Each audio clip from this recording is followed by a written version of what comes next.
Welcome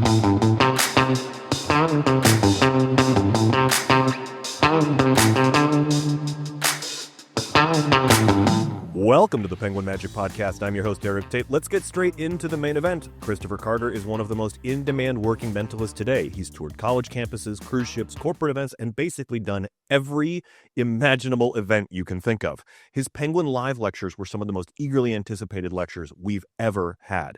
He's finally published his long-awaited book, In the Spotlight. Mentalists around the world have been eagerly awaiting this material. I was able to get some of Christopher's time via Zoom to discuss the book, and now you get to join our conversation. Christopher Carter, thanks so much for joining me here on the Penguin Magic Podcast. Congratulations on the publication of In the Spotlight, your new book. Well, first of all, thank you. It has been a project so many years in working that I almost got the feeling that maybe it would never actually see its way out. So I am excited. This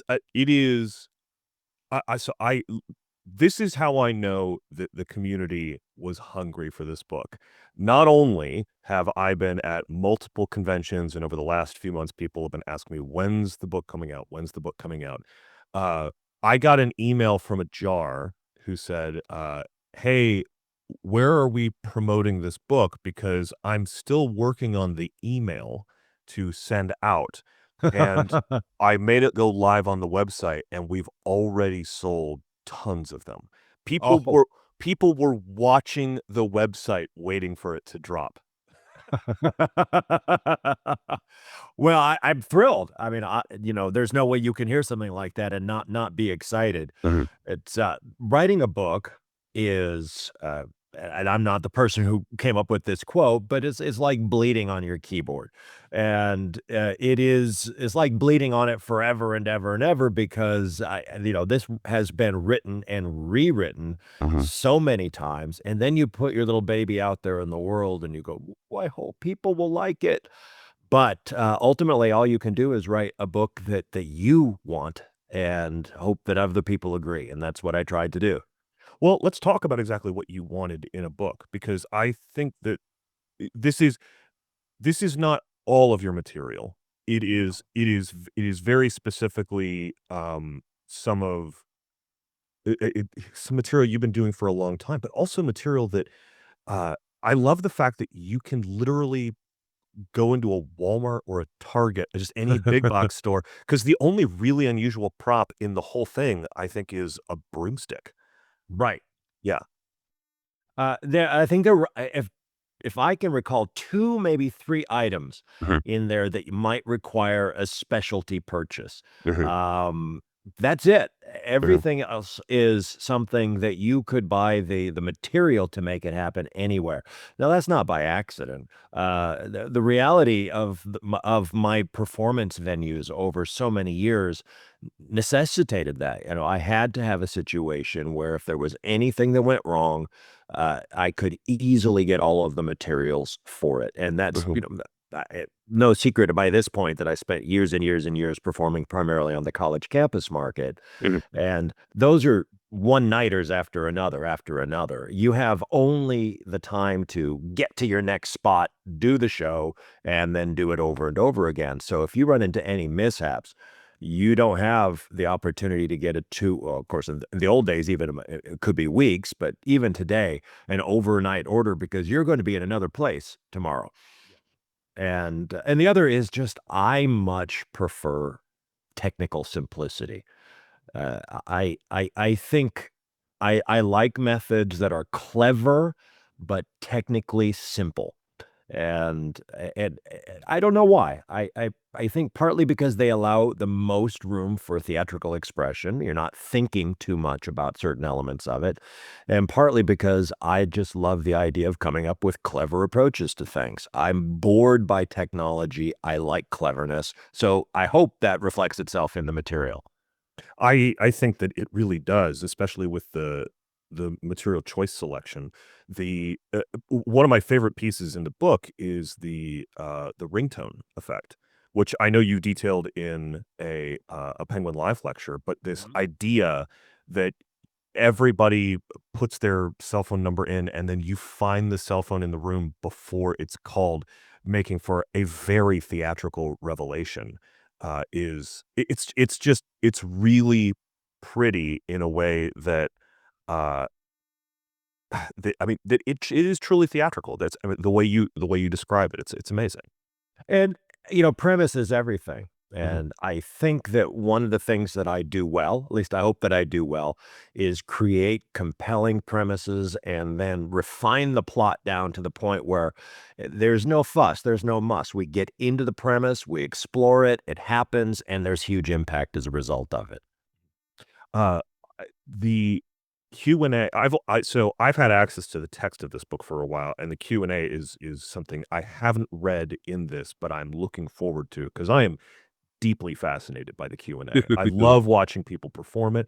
I love listening to people's thoughts, and you've done more work on the Q&A than almost anyone, I think. Almost anyone. I think I've said to people, you could probably count on the fingers of your hand people who've done more absolute repetitions of the Q&A act. Now, I want to stress one thing. I don't do question answering. I do information feedback. I do audience reading. So for me, a Q&A is a telepathy act. But I am really excited about the thought that I've put in over decades to feedback information in a way that really has an impact. And many, many mentalists have come to my performances and they've come away going, well, when did you pre-show these people? No, never, never, not once. I have provided information in this book that will allow the person who really wants to explore it. Let me just mention that because this is going to take practice to create the impression that they can pluck every little thought out of a person's mind, even things that were never ever written down. And that's, I think, the key to the strength of the approach that I take with Q&A. How did you get started performing the Q&A?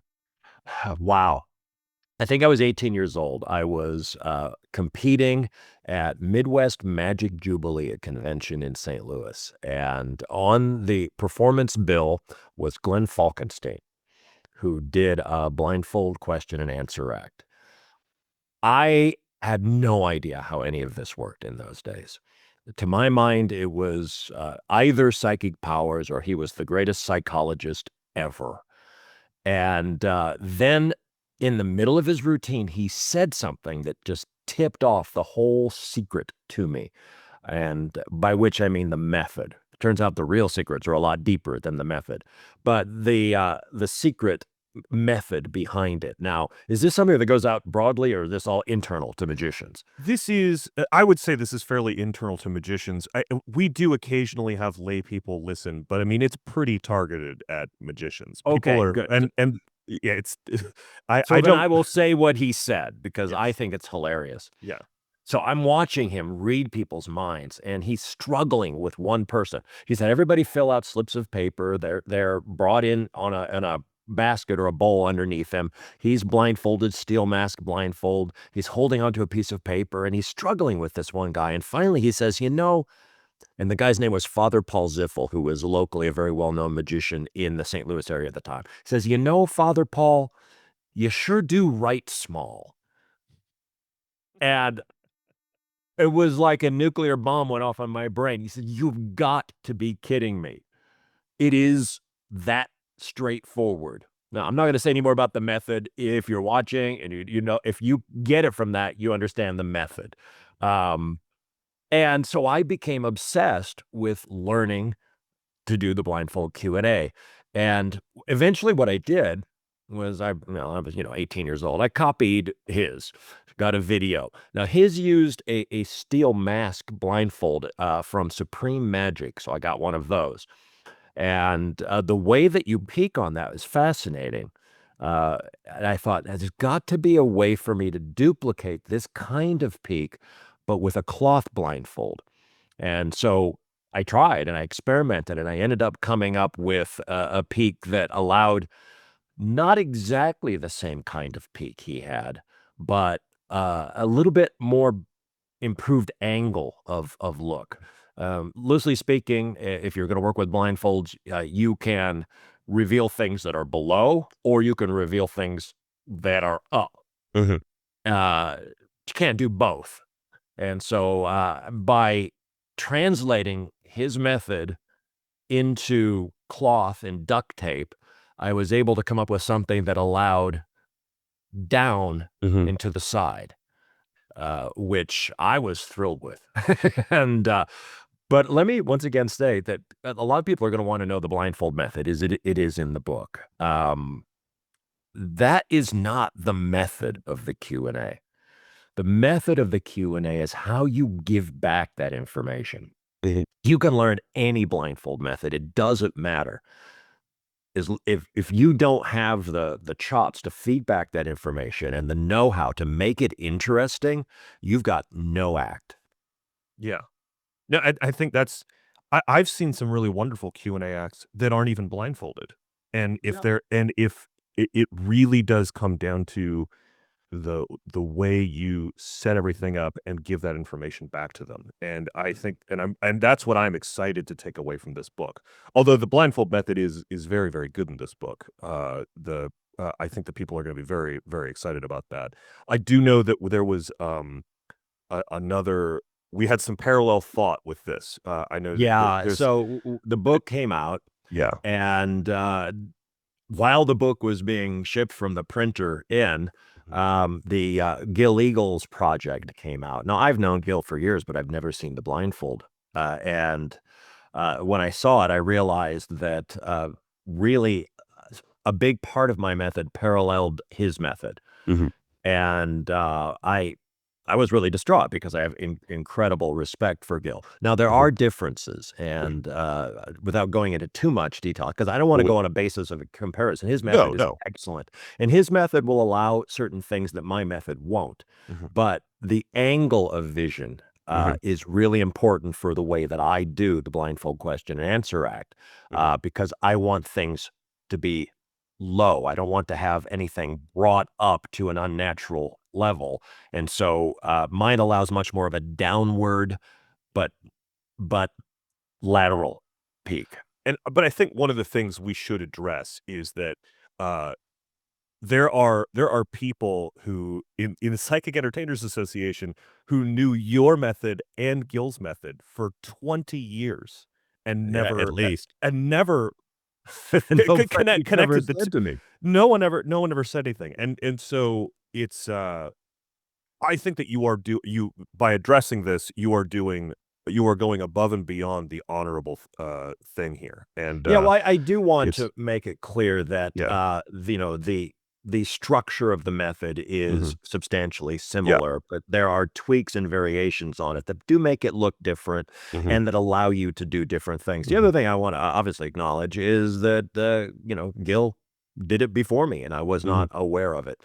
Yeah. And and if you have any interest, serious interest in blindfold work, you're going to want to get it Oh, and absolutely. see his version because it is excellent.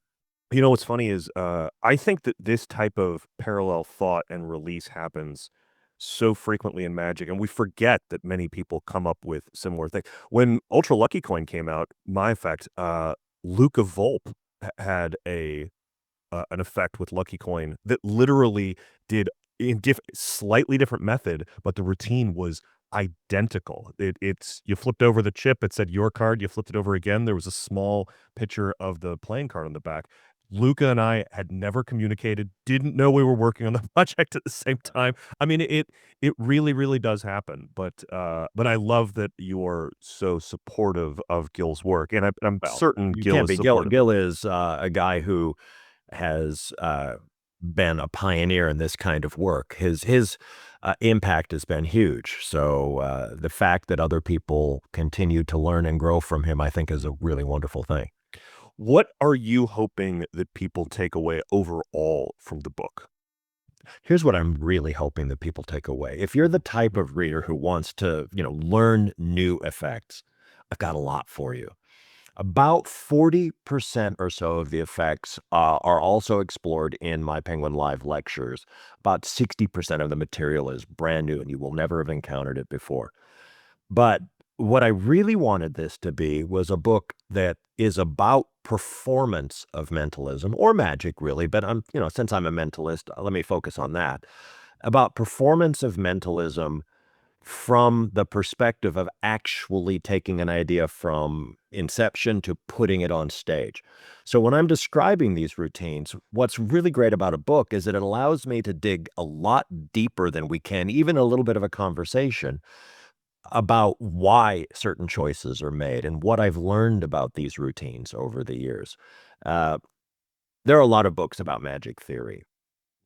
I think that books about magic theory that are divorced from the actual performance of effects are not very useful. Books that allow you to get inside the mind of somebody who's really interested in making theatrical showpieces out of something, I think are pretty rare. And so what I want people to get out of it is not just new effects, definitely a lot of those there. I want you to get some idea of a process that maybe you can go through or, dip into my mind and you can feel free to critique some of my choices. That's not a problem. But begin to think about the how to create theatrical pieces out of stuff that starts out with, very basic, simple methods. I'm really excited about that.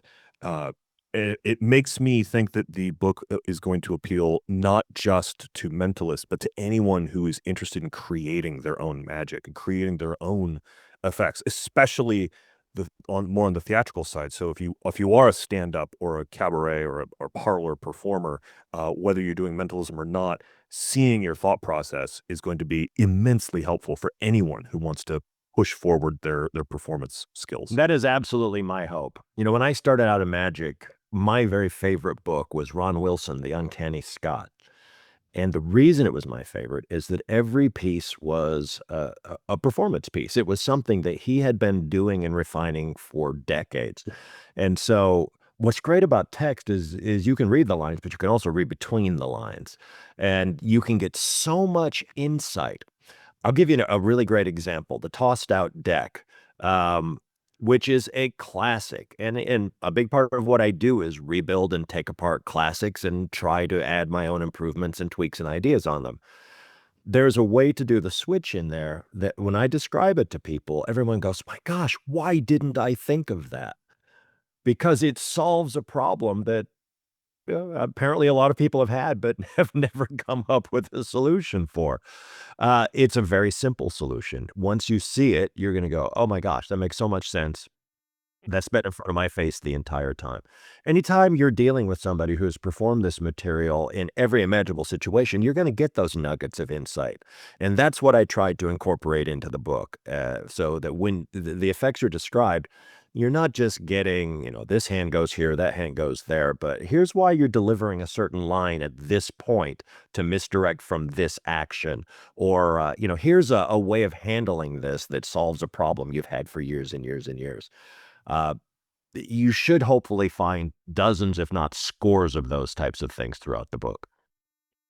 It's I wanna ask this question correctly. I understand your approach in writing the book in wanting to not just show theory, but theory related to performance of magic so that you can also show not just the theatrical side of it, but the creative process. But why are you choosing to release some of this material now? I mean, you don't publish very often. And this is almost certainly going to be the last of it, just so you know. Yeah. Uh, I don't know. I think part of the answer is that I don't want to literally say I'm burning bridges, but I'm making a transition from one phase of life to another phase of life. For many, many years, it was purely the performance of mentalism. And now I've moved into a space where I'm doing some mentalism in the context of being a professional speaker. And so I do a lot less of this kind of material. The other is that over the years, I have seen people become more and more enamored in the world of mentalism with method. And the thing about the way that people are applying it, it's very much what I would call kind of an amateur magician's thinking about method.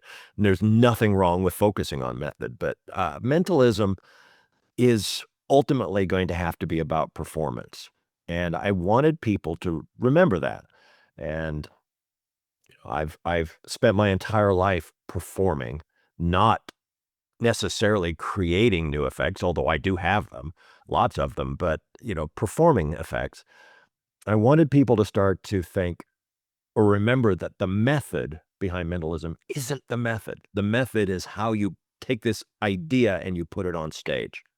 When And so I hope, just to quickly yeah, interrupt you, yeah, no, go ahead. I hope that it has that kind of impact, because there's a lot of great electronic gizmos that you can use that do absolutely astonishing things. But for me, real fulfillment has come from taking simple techniques and making them into things that look miraculous. And if a few more people have that kind of come back to basics call from this book, that's what I hope I've achieved. I really hope that that is what this book achieves as well, because when I think of some of my favorite mentalists these days, they really are performer first, effect second. I think of you, Yep, you have to be. Colin Cloud, Right? Oz Perlman.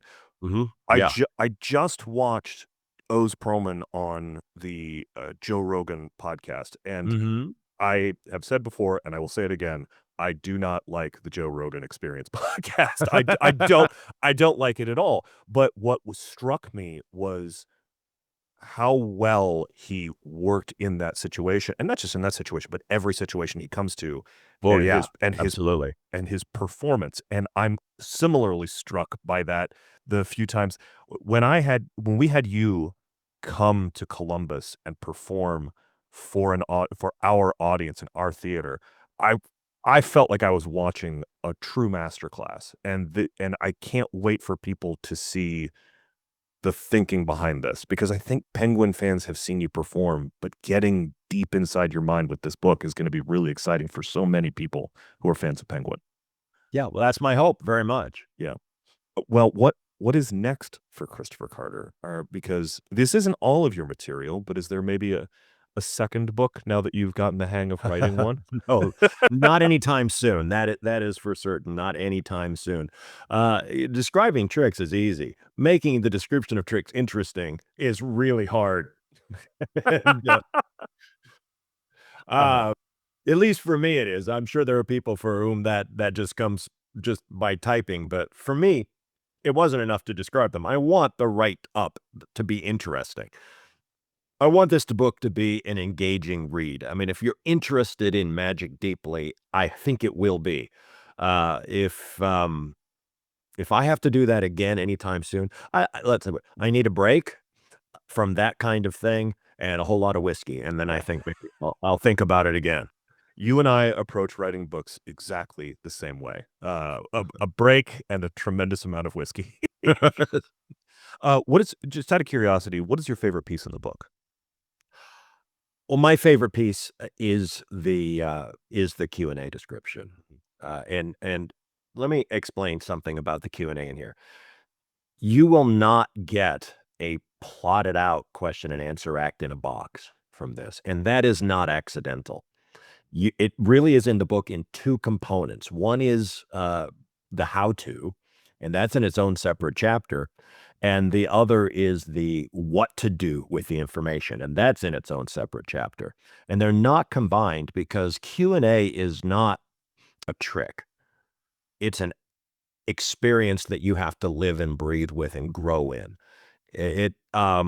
It's unlike any other kind of performance I've ever done, and it came out of a world of close-up magic too.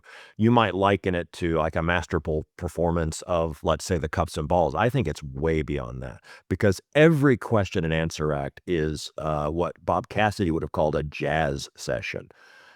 Improvisation is central, whether you plot it out through pre-show work or whether you're using a method that you use in real time. Improvisation is central to it. So what you need ultimately is the structure for that improvisation. And if you have a structure for that improvisation, it becomes vastly, vastly easier for you. Well, that's what that Q&A chapter about feeding back information is. It's a structure for how do you improvise around this material to make it really interesting and make it look like you're just plucking thoughts out of people's heads. I've never seen anybody write about that before. I've talked to a handful of people who do Q&A, and I think that a lot of us use some very similar strategies, but I've never seen anybody break this down into a methodical approach. And so that's what I'm most excited about. That's the best thing in the book. It's listening to you talk about Q&A and also being on the other side of describing your Q&A, now that the book is finally published. I mean, you can really hear in your voice, and even like if people watch this on YouTube, how truly fired up about the Q&A you get. I mean, it's really comes through that this is not just it's not just a routine you perform. This is a labor of love. Yeah, absolutely. It has been my passion since I was 18 years old, and a truly obsessive passion at that. Well over 5,000 iterations of the act, and every time I do it, I take notes and I try to refine it. It has never stopped, and it's never going to stop. That's really amazing. Well, Christopher, thanks so much for coming on the podcast and talking to us about the book. And I can't wait to see the reviews about this book. I can't wait to. I can't My wait fingers to are see. crossed. It makes me really tense. Oh, it's. I think that it's going to be well received, but I can't wait to see what people get out of it. And are you a little bit excited to start seeing people perform some of your routines? I am, yes, and, I've had a chance, over the last few years since the Penguin Live lectures to start see people start performing a lot of my routines. I get a lot of pleasure out of it. Yeah. It's very, very cool. I especially like it, of course, when people put that thought to take those ideas and, add their own personal stamp and really take it in a new direction. Mhm. That makes me feel really good. That I can only imagine that having been so close to this material and kept it to yourself for so long, that finally letting it out into the world must be a completely different experience rather than a lot of creators just they have the idea, they put it out. They have the idea, they put it out. These have been your, I mean, not just babies because you had them for so long. They're basically your adult children now. Yeah. Well, see, now they're out of the house and I'm an empty nester, and which Excellent. which gives me an opportunity to create new things, Mhm. because that's the great thing about creativity is that it's not like once you give these ideas out, you stop having ideas and you stop working. You just keep moving forward because the goal is growth in our art and our craft. I'm excited to see now that you've put this out there. I'm excited to see what you come up with next because I have to imagine that moving into this new phase is going to be resulting in some completely different material coming out of your brain pan there. Yeah, well, actually, it's already starting to, so who knows? Maybe a few years down the line, there will be another one. I think the mentalism world and the magic world can only hope that this is not your last sitting down and bleeding all over a keyboard. Thanks so much for joining us on the podcast, sir. My pleasure. Thanks a lot, Eric. That's going to do it for this week, kids. Thanks so much to Christopher for being on the show, and thanks to you for listening. I have to tell you, the material in this book is truly incredible. Even if you're not a mentalist, you should pick it up. I may be a little biased because I do work for Penguin, and we publish the book, but if you are a regular listener to this show, you know that I'm a real nerd about this kind of stuff, and it's truly an incredible tome of mentalism. As you are listening to this, I am winging my way to Italy along with the North American FISM team, Alex Ramon, Billy Shui, Jay Swetic, Michael Blomecki, Blaze Sarah, Layla, and Felice Ling. I'm so incredibly impressed with the team that North America has assembled. I remember what it was like when I headed to Quebec 3 years ago, and I hope that you will be sending some positive energy out to Team North America as they compete in the World Championships of Magic. I will let you know how they do and try to get them on the show so they can share with you their experience. As always, we're a weekly podcast, so be sure to like and subscribe as well as share your favorite episodes on the social media platform you are eagerly awaiting FRISM results on. If you wanted to reach out to me about anything on this week's show, you'll have to slip me a note on the tickets that I'm getting to go see Lucy Darling at the MGM Grand right after Magic Live. You know what? It's been a while since I've had Carissa Hendricks on the show. We need to have a chat with her about how she's gone absolutely viral. I'll make that happen soon. But if getting your favorite magician tattooed on your epidermis isn't your cup of tea, you can always reach out to me on Instagram at Eric Tate. That's at ERIKTAIT. From me and everyone else here at the P3 Magic Studios, practice, practice, perform.